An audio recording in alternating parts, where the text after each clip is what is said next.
평생 직장은 왜 사라졌을까요? 그리고 왜 지금의 월급은 예전만큼 집과 노후를 보장해주지 못한다고 느껴질까요? 이 두 질문은 비슷해 보이지만 같은 질문은 아닙니다. 평생 직장이 약해진 직접 원인은 주로 노동시장의 변화에 있습니다. 외환위기 이후 구조조정, 경영상 해고, 파견과 외주화, 비정규직 확대, 성과 중심 관리가 일터의 언어가 되었습니다. 반면 집값과 주거비 부담은 그 변화가 더 아프게 느껴지는 배경입니다. 한 직장에서 오래 일하면 집을 마련하고 가족을 꾸리고 노후를 준비할 수 있다는 기대가 약해졌기 때문입니다. 오늘 영상은 누군가를 탓하는 이야기가 아닙니다. 회사가 전부 나빠졌다는 말도 개인이 덜 노력했다는 말도 아닙니다. 일과 집, 월급과 생애 계획이 어떻게 서로 멀어졌는지 확인 가능한 구조를 따라가 보겠습니다. 먼저 평생 직장이라는 말부터 살펴봐야 합니다. 평생 직장은 단지 한 회사에 오래 다닌다는 뜻만은 아니었습니다. 그 안에는 일정한 임금, 연공에 따른 승진, 회사가 책임져 주는 복지, 퇴직금 그리고 사회적 신용이 함께 들어 있었습니다. 은행에서 대출을 받을 때도, 결혼을 준비할 때도, 전세 계약을 할 때도 안정적인 직장은 중요한 증표였습니다. 회사 이름과 정규직이라는 지위는 앞으로의 소득을 어느 정도 믿을 수 있다는 신호였습니다. 그래서 평생 직장은 개인의 직업 선택이면서 동시에 생활 계획의 기초였습니다. 매달 월급이 들어오고 시간이 지나면 소득이 조금씩 오르고 회사가 쉽게 사람을 내보내지 않는다는 믿음이 있으면 사람들은 미래를 계산할 수 있었습니다. 하지만 이 믿음은 한국 경제가 빠르게 성장하던 시기에 조건 위에 서 있었습니다. 성장이 계속되고 기업이 사람을 오래 데리고 가고 집값과 임금 사이의 간격이 지금보다 덜 벌어져 있을 때 가능한 공식이었습니다. 외환 위기는 이 공식에 큰 균열을 냈습니다. 기업들은 살아남기 위해 비용을 줄여야 했고 금융기관과 산업 구조도 빠르게 재편됐습니다. 그 과정에서 구조조정과 명예퇴직, 정리해고라는 단어가 일상 뉴스에 올라왔습니다. 법과 제도도 변했습니다. 경영상 이유에 의한 해고는 일정한 요건 아래 제도적으로 다뤄지게 되었고 파견근로와 외부 인력을 활용하는 방식도 더 넓게 논의됐습니다. 중요한 것은 이 변화가 하루아침에 모든 직장을 없앤 것이 아니라 회사와 노동자 사이의 약속을 바꾸었다는 점입니다. 예전에는 회사가 사람을 오래 품고 가는 것이 당연한 모델에 가까웠습니다. 하지만 위기 이후에는 회사가 필요할 때 조직을 줄이고 기능을 밖으로 맡기고 성과가 낮은 부문을 빠르게 조정하는 방식이 더 자연스러운 선택지가 되었습니다. 평생 직장은 여기서부터 기억 속의 말이 되기 시작했습니다. 그 다음 변화는 일터의 경계가 흐려진 것입니다. 한 건물 안에서 같이 일해도 모두 같은 회사 사람이 아닐 수 있습니다. 누군가는 정규직이고 누군가는 계약직이며 누군가는 파견이나 용역, 도급의 형태로 일합니다. 같은 공간에서 같은 시간을 보내지만 임금 체계와 복지, 승진 경로, 고용 안정성은 다를 수 있습니다. 이런 차이를 보통 노동시장 이중 구조라고 부릅니다. 대기업과 중소기업, 정규직과 비정규직, 내부 인력과 외부 인력 사이에 임금과 안정성의 차이가 쌓이는 구조입니다. 이 구조가 생기면 사람들은 단순히 직장이 있느냐 없느냐만 보지 않습니다. 어떤 직장인지, 어떤 계약인지, 얼마나 오래 갈 수 있는지, 위기가 오면 누가 먼저 밖으로 밀려나는지를 함께 봅니다. 그래서 취업은 했지만 안심하지 못하는 상태가 생깁니다. 일은 있지만 그 일이 장기 계획의 바닥이 되어줄지는 확신하기 어려운 상태입니다. 여기서 주거 문제가 들어옵니다. 집값이 평생 직장을 사라지게 만든 직접 원인이라고 말하면 정확하지 않습니다. 평생 직장이 약해진 변화는 노동시장과 기업 경영, 산업 구조의 변화에서 먼저 출발했습니다. 하지만 집값과 전세 대출 부담은 그 변화를 훨씬 더 크게 느끼게 만듭니다. 예전에는 한 직장에서 꾸준히 벌면 언젠가 집을 옮기고 전세를 늘리고 대출을 갚고 자녀 계획을 세울 수 있다는 기대가 있었습니다. 지금은 정규직으로 일해도 그 기대가 자동으로 따라오지 않습니다. 소득은 매달 들어오지만 주택 가격과 전세 보증금, 이자 부담, 생활비가 더 빠르게 앞서갈 수 있습니다. 그러면 직장의 안정성은 남아 있어도 삶의 안정성은 충분히 따라오지 않습니다. 그래서 사람들이 느끼는 것은 단순한 고용 불안이 아닙니다. 일하고 있는데도 내일의 집을 계산하기 어렵다는 불안입니다. 월급의 의미도 바뀌었습니다. 월급은 여전히 중요합니다. 그러나 월급 하나가 모든 생애 계획을 보장한다는 믿음은 약해졌습니다. 집을 구하려면 월급뿐 아니라 부모의 도움, 대출 조건, 금리, 지역, 자산 가격의 흐름까지 함께 봐야 합니다. 이 변화는 세대 간 감각 차이를 만듭니다. 부모 세대에게 직장은 성실하게 버티면 삶이 조금씩 나아지는 통로였습니다. 자녀 세대에게 직장은 꼭 필요하지만 그것만으로는 충분하지 않은 조건이 되었습니다. 그래서 같은 말을 들어도 느낌이 다릅니다. 좋은 회사에 들어가라는 말은 여전히 맞지만 좋은 회사에 들어가면 집도 해결된다는 말은 점점 설득력을 잃습니다.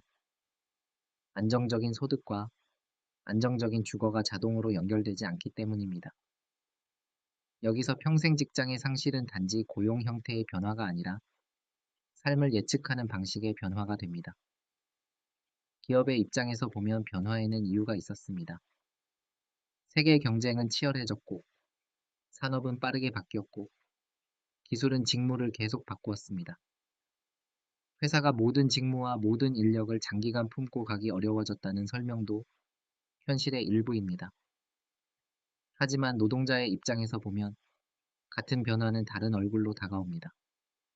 위기가 오면 내가 먼저 조정될 수 있다는 불안, 경력이 쌓여도 회사 밖에서 다시 증명해야 한다는 압박, 오래 일해도 주거와 노후가 자동으로 안정되지 않는다는 감각입니다. 양쪽의 설명이 모두 존재하기 때문에 이 주제는 한 문장으로 결론 낼 수 없습니다. 기업이 나빠졌기 때문만도 아니고 개인이 약해졌기 때문만도 아닙니다. 성장 방식, 고용제도, 기업 전략, 주택 시장, 금융 환경이 함께 바뀐 결과입니다. 문제는 그 변화의 비용이 개인의 생활 계획 위에 너무 많이 올라왔다는 점입니다. 그렇다면 지금 필요한 질문은 평생 직장을 되살릴 수 있느냐가 아닐지도 모릅니다. 과거의 방식으로 모든 사람을 한 회사가 평생 책임지는 시대가 돌아오기는 어렵습니다. 산업은 이미 더 빠르게 움직이고 사람들의 경력도 한 길로만 이어지지 않습니다. 대신 물어야 할 질문은 이것입니다. 직장이 바뀌어도 소득이 급격히 무너지지 않게 할 수 있는가? 계약 형태가 달라도 기본적인 보호가 작동하는가? 한 직장에서 평생 있지 않아도 주거와 노후를 계획할 수 있는가? 월급을 받는 사람이 집값 앞에서 매번 처음부터 다시 밀려나지 않게 할 수 있는가? 평생 직장이 사라졌다는 말은 결국 과거를 그리워하는 문장이 아닙니다. 직장 하나에 너무 많은 안정의 책임을 맡겨왔던 사회가 그 공식이 깨진 뒤 무엇을 새로 만들어야 하는지 묻는 문장입니다. 여기서 하나 더 봐야 할 것은 회사가 사람을 평가하는 방식입니다. 과거의 연공형 질서는 완벽하지 않았습니다.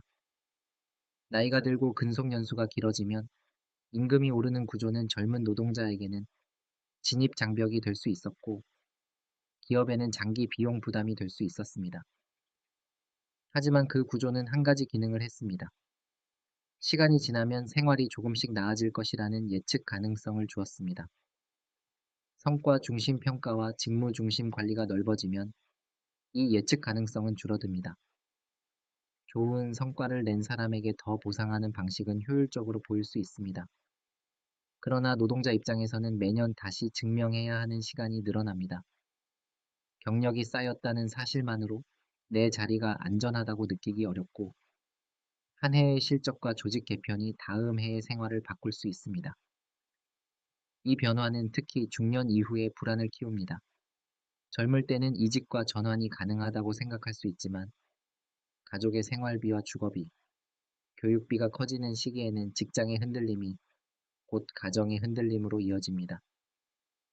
평생 직장이 사라졌다는 말은 그래서 청년만의 이야기도 중장년만의 이야기도 아닙니다. 일하는 생애 전체의 시간표가 흔들린다는 뜻에 가깝습니다. 또 하나의 변화는 회사 밖에서 쌓이는 비용입니다.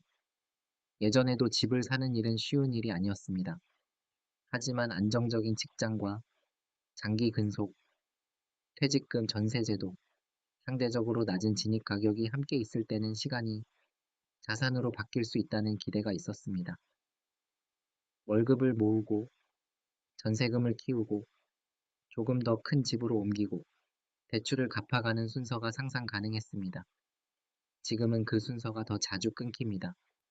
소득은 노동으로 천천히 쌓이는데 집값과 보증금은 시장에서 빠르게 움직입니다. 금리가 오르면 같은 빚도 더 무거워지고 전세가 흔들리면 주거는 저축이 아니라 위험 관리가 됩니다. 이럴 때 직장은 여전히 중요하지만 직장 하나만으로는 주거의 불확실성을 모두 흡수하지 못합니다. 그래서 사람들은 회사보다 더 넓은 계산을 하게 됩니다. 내 월급은 얼마인지, 이 직장이 몇 년이나 갈지, 대출은 어느 정도 가능한지, 부모의 도움을 받을 수 있는지, 어느 지역으로 밀려나야 하는지, 아이가 생기면 비용이 얼마나 늘어날지까지 함께 계산합니다. 일의 안정성이 삶의 안정성으로 바로 번역되지 않는 시대가 된 것입니다. 평생 직장을 이야기할 때 자주 빠지는 장면이 있습니다. 바로 회사 안에서 오래 일한 사람이 회사 밖으로 나오는 순간입니다. 한 조직 안에서는 그 사람의 경력과 평판이 어느 정도 설명됩니다. 어떤 일을 맡았고, 어떤 사람들과 일했고, 어느 정도의 책임을 가졌는지 주변 사람들이 알고 있습니다. 하지만 회사 밖으로 나오면 그 경력은 다시 이력서와 면접, 자격과 나이, 업종의 변화 앞에서 평가됩니다. 이때 안정성은 단순히 임금의 문제가 아닙니다. 다시 시작할 수 있는 시간, 새 기술을 배울 수 있는 여유, 가족의 생활비를 버틸 수 있는 저축, 주거비를 밀리지 않고 낼 수 있는 버퍼가 함께 필요합니다. 그런 완충 장치가 부족하면 직장의 변화는 곧 생활의 위기로 이어집니다. 그래서 평생 직장 이후의 사회에는 전직과 재교육, 실업 안전망, 경력 이동의 통로가 중요해집니다. 한 회사가 평생을 책임지지 못한다면 회사와 회사 사이의 시간을 사회가 어떻게 받쳐줄 것인지가 더 중요해지는 것입니다. 하지만 이 통로가 충분히 넓지 않으면 사람들은 변화 자체를 두려워하게 됩니다. 직장을 옮기는 일이 성장의 기회가 아니라 추락의 위험으로 느껴집니다. 그때 평생 직장은 실제 제도라기보다 안전했던 시대에 대한 이름으로 남습니다. 청년 세대의 불안도 여기서 이어집니다. 청년들은 처음부터 평생 직장을 당연한 약속으로 경험하지 못했습니다. 입사 전부터 인턴, 계약직, 경력직 선호, 스펙 경쟁, 플랫폼 노동, 프로젝트 단위 일자리를 함께 봅니다. 첫 직장이 마지막 직장이 될 것이라고 기대하기보다 몇 년 뒤 이직할 수 있을지, 이 경력이 다음 기회로 이어질지, 그 사이에 집을 구할 수 있을지를 계산합니다. 이 계산은 결혼과 출산, 지역 선택과도 연결됩니다. 직장이 서울에 있어도 서울에 살 수 없고, 집은 멀어지는데 출퇴근 시간은 길어지고, 생활비는 늘어납니다. 이렇게 되면 안정적인 직장 하나를 얻는 일이 삶의 출발선이 아니라 더 큰 계산의 일부가 됩니다. 중장년 세대의 불안은 다른 모양입니다. 오래 일한 경력은 있지만 산업과 기술이 바뀌면 그 경력이 그대로 다음 일자리로 옮겨지지 않을 수 있습니다. 자녀 교육비와 부모 부양, 대출 상환이 겹친 시기에 직장의 안정성이 약해지면 불안은 훨씬 더 무겁게 다가옵니다. 그래서 이 주제는 세대끼리 서로를 탓하는 이야기로 가면 안 됩니다. 청년은 노력이 부족해서 불안한 것이 아니고 중장년은 변화에 적응하지 못해서만 밀려나는 것이 아닙니다. 서로 다른 시기에 같은 구조의 다른 얼굴을 마주하고 있을 뿐입니다. 주거는 이 모든 세대의 불안을 묶는 공통 언어가 됐습니다. 집은 단순한 자산이 아닙니다. 매일 돌아가는 장소이고 출퇴근의 기준이며 아이가 있다면 학교와 돌봄의 기준이고 노후에는 생활비를 줄여주는 안전판입니다. 그런 집이 점점 더 큰 비용이 되면 직장의 의미도 함께 흔들립니다. 월급은 매달 들어오지만 집은 한 번에 큰 돈을 요구합니다. 전세 보증금, 매매가, 대출 원리금, 관리비와 이자까지 합치면 집은 임금의 흐름보다 훨씬 큰 단위로 움직입니다. 그래서 안정적인 직장에 있어도 주거가 안정되지 않으면 사람들은 자신을 안정적이라고 느끼기 어렵습니다. 이 지점에서 평생 직장의 상실과 집값의 상승은 원인과 결과라기보다 서로 다른 두 압력입니다. 하나는 일터의 장기 약속을 약하게 만들고 다른 하나는 그 약해진 약속으로 감당해야 할 생활 비용을 키웁니다. 둘이 겹칠 때 사람들은 같은 월급을 받고도 더 불안하다고 느낍니다. 결국 이 영상의 핵심은 과거가 더 좋았다는 향수가 아닙니다. 과거의 평생 직장에도 문제는 있었습니다. 여성에게 불리한 경력 구조, 중소기업과 대기업의 격차, 조직 안의 위계, 청년 진입의 어려움도 있었습니다. 다만 그 시대에는 적어도 한 가지 강한 약속이 있었습니다. 한 회사에서 오래 일하면 생활의 계단을 조금씩 오를 수 있다는 약속입니다. 지금의 문제는 그 약속이 약해졌는데 그것을 대신할 새 구조가 충분히 선명하지 않다는 데 있습니다. 그래서 필요한 것은 옛날 회사로 돌아가자는 말이 아닙니다. 고용 형태가 달라도 기본 보호가 작동하고 직장을 옮겨도 경력이 끊기지 않고 월급이 주거 앞에서 완전히 무력해지지 않도록 만드는 새로운 생활의 기반입니다. 평생 직장은 사라졌을지 모릅니다. 하지만 사람이 일하며 살아갈 안정까지 사라져도 되는 것은 아닙니다. 우리가 붙잡아야 할 것은 과거의 회사 이름이 아니라 일하는 사람이 내일의 집과 삶을 계획할 수 있어야 한다는 최소한의 약속일 것입니다. 오늘의 결론은 조심스럽게 정리할 수 있습니다. 평생 직장이 약해진 직접 원인은 집값이 아니라 노동시장과 기업 구조의 변화였습니다. 외환위기 이후의 구조조정, 고용 형태의 다양화, 외주화와 성과 중심 관리가 그 배경에 있습니다. 그러나 사람들이 이 변화를 지금 더 크게 느끼는 이유에는 주거가 있습니다. 꾸준히 일해도 집을 계획하기 어렵고 정규직 월급만으로도 미래를 확신하기 어려운 순간 평생 직장의 상실은 더 이상 직장 이야기만이 아니게 됩니다. 그것은 집과 가족, 노후와 불안의 이야기로 이어집니다. 그래서 질문은 다시 돌아옵니다. 우리는 평생 직장을 잃은 것일까요? 아니면 직장 하나로 삶 전체를 안정시키던 시대의 공식을 잃은 것일까요? 그 답은 과거의 회사를 그대로 되살리는 데 있지 않을 겁니다. 일이 바뀌어도 삶이 무너지지 않는 구조를 어떻게 만들 것인지 그 질문을 남기는 데 있을 겁니다.